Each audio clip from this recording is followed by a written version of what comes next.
Hi guys, how's it going? We're gonna do another video today. This one won't be too much of like meditating or anything like that. I do have alpha waves playing in the background with a lovely little piano playing. This is gonna be a video mostly to record an experience I had last night. Really trippy, dude. It really was. So let's just get into it. Last night I had a dream or a visitation, a little bit of both, last night that I can't quite remember the full message of, so we're just going to say the parts that I do remember, because you'll see later after he stares at me, there was another part to that message, and I can't remember it. But it starts as one of the typical vibrant dreams I usually have. I'm in a brightly lit room. The walls, floor, and ceiling are made of a sky blue light, but they're most certainly physical. They just are like you would see like a TV screen projects light, kind of like that, but the entire wall is made of that light.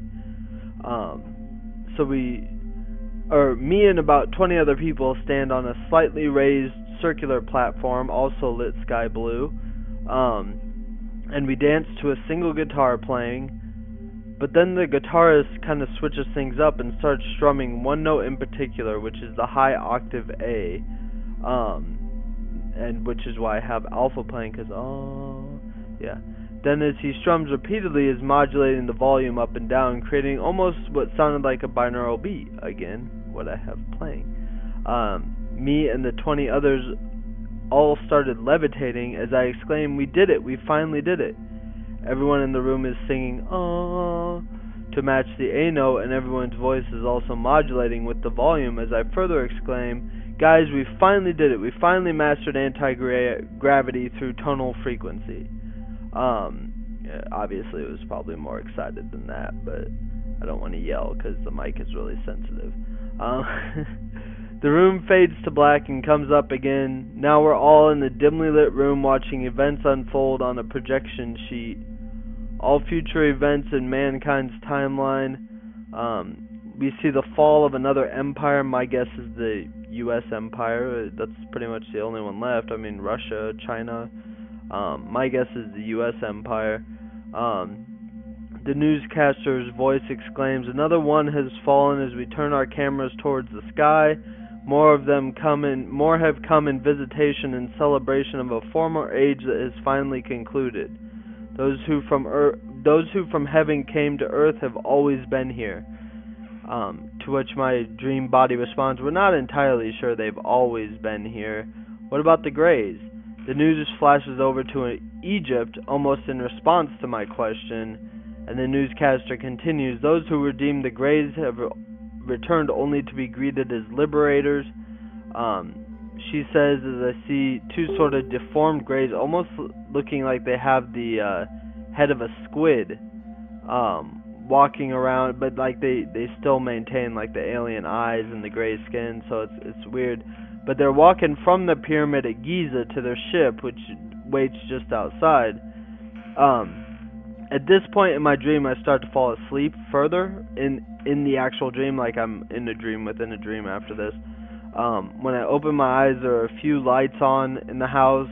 I sit up and notice that my mother is no longer sitting in the recliner next to me, and my best friend is no longer on the couch. I call out for both of them, but neither answers, so I go back to sleep within my dream, sleep within sleep in my dream.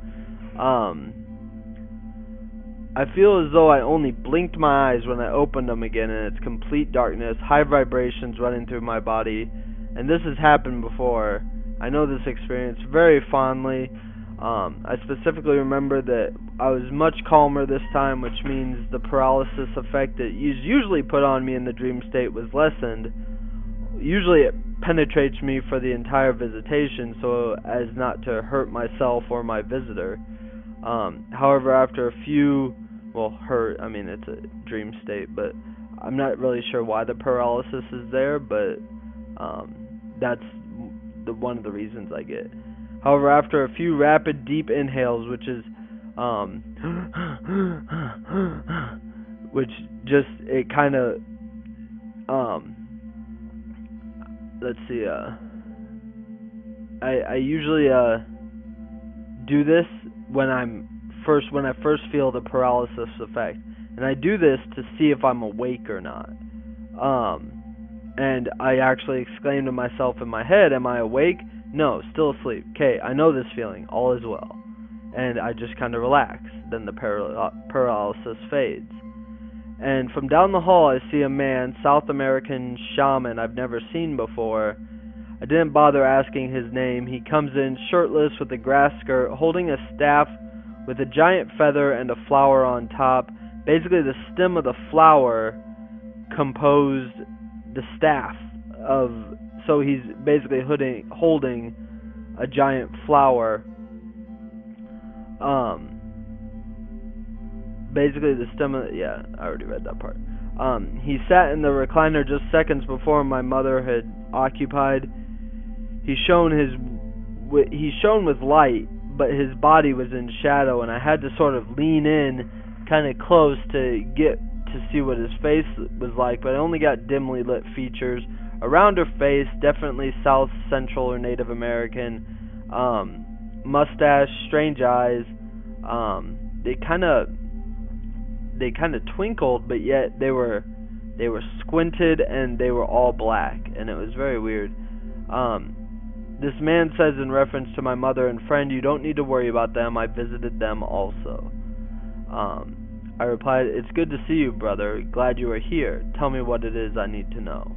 And this is a common thing that I say to a guide or a visitor, because usually they don't visit you unless they want you to know something. So it's always good to ask them, "What do I need to know?" He said, "In 1555, you will come to understand that there is more to love than just aliens and women." And this is kind of like in response to one of my questions to Ashnael, is who should I be dating right now, or what should I be doing with my love life and stuff like that, which is kind of personal, but I don't really care. And so now for some reason I thought the year was 1015, so 1015 instead of 2015. I thought he was referring to the year. I said, wait, in 1555 I'll be over 500 years old. Are you saying we'll be making advancements by then? And I was kind of speaking of mortality improvements, that our quality of life and length of life will be heightened. And he kind of stared at me blankly, and I blinked again and he was gone. At least that's what I remember. I know there's a message after that. I know he either responded to that question, or there was something that happened. I think one of the other people next to me in their sleeping bag woke up, and he said something. Crap. I know Ashnael was there. He was kind of standing behind me, but out of sight. But I'm not sure what happened after that. But anyway, seconds later I felt my physical body take a deep sharp inhale as I woke up, and it was basically this and I got up, and this was about 6 o'clock in the morning. I had since gone back to sleep and had regular dream state, but earlier today I searched the terms 1555 and 1055, but the only one that gave a result that made any sense was 15:55, as in the time, the military time.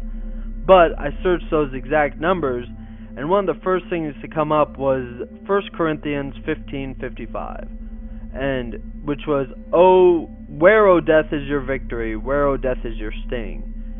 And this isn't the first Bible verse I've received from a guide on the other side. Ashnael gave me my first one where I was searching for God and my relationship to Him, which was Job 23:3, which states, "Oh, that I might know where to find Him, I might even come to His living space."